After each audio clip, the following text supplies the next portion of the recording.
Magandang hapon mga busing, madam. Welcome na naman sa aking maliit na tahanan sa aking YouTube channel mga boss. Nanganak na naman to mga busing. Ito po yung inahing baboy na mga busing, kumbaga sa ipatpatin. Pero ang mga biik po nito mga busing ay malalaki. Katulad nito.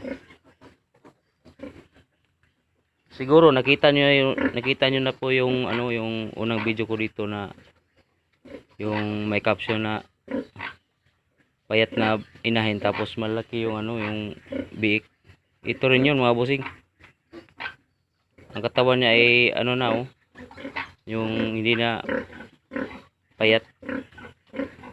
Pero pag to mga busing, pag malaki na yung niya, biik, ay payat siya. Pero po kasi mga busing, bali 2, 4, 6, 8 10 ang anak niya mga busing. Ang dahilan po mga busing kaya hindi to pinatataba masyado ng kapatid ko kasi may tendency na kunti lang yung anak. Experience na po kasi nila mga busing na pag mataba yung inahing baboy kunti lang yung anak. Kaya sa pagkain nila mga busing,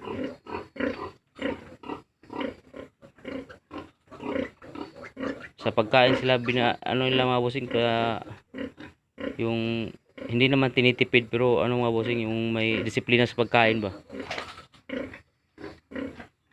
Malaki ang mga malulusog ang mga biik niya mga busing.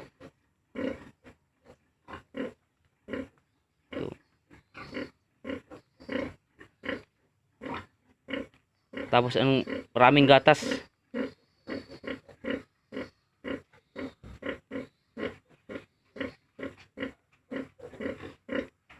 Matapang lang to mga busing, matapang na inahin.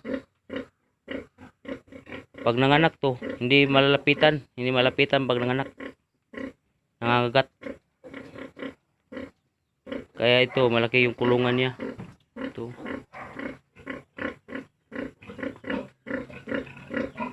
Matapang lang sa tao pero sa kanyang biik ay hindi matapang mga busing, mabait siya sa mga biik niya.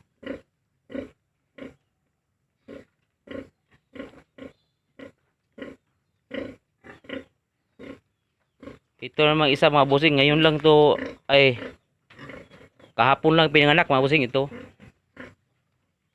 Papakita ko sa inyo mga busing.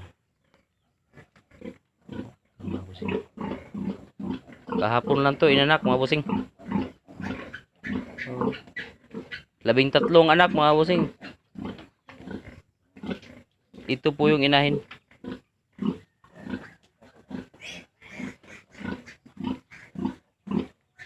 Sabi ng kapatid ko hindi na pero hindi na paanakin, pero sayang din naman.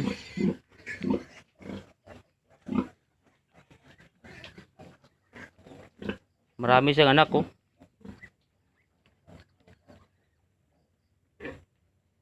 Kahapon lang to pinanganak.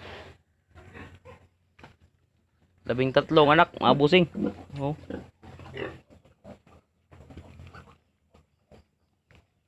Mulusog din. Kaya ulitin ko mga busing kasi experience na po nila yung yung pag mataba yung inahin, kunti lang yung anak.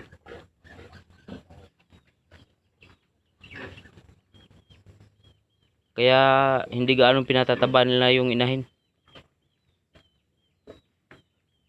Sa mga manonood dito, hindi ko naman sinabing gawin nyo rin, pero yun.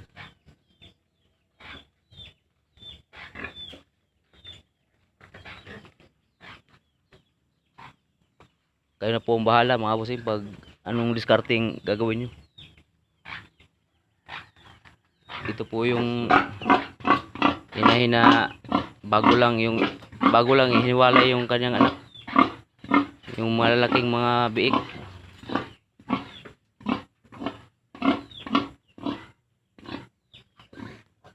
unang anak niya ay isa lang kaya hmm? Yung unang anak niya mga bossing isa lang. Pero nung pangalawang anak niya ay ano na 10.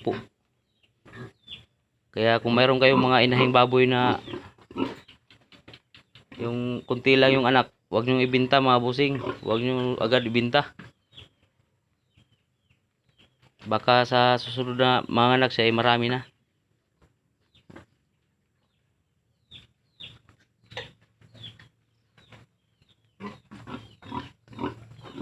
Yung unang anak niya ay isa tapos namatay pa. Pero nung pangalawang anak niya ay 10. Tapos malalaki, malusog. Ito mga bossing.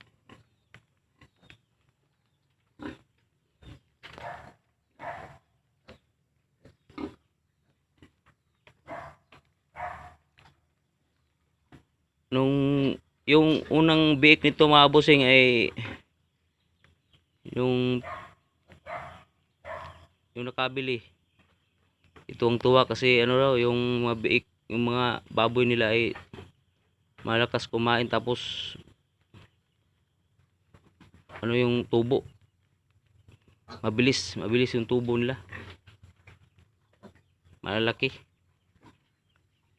kaya ito ay ano naman nila kanilang pinaplanuhan na bibilhin nila ulit to kasi sabi nila di bali daw na hindi yung mga malalaki yung mga biik basta malakas lang kumain yun ang kanilang hinahanap. So, ito nga bossing.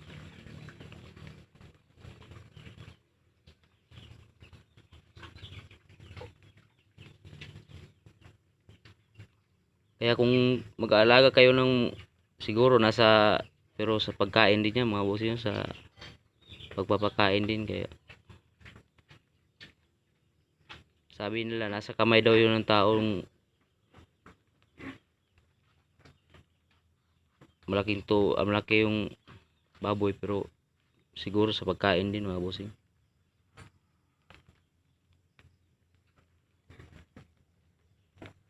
So yan lang po mga bossing sa update sa mga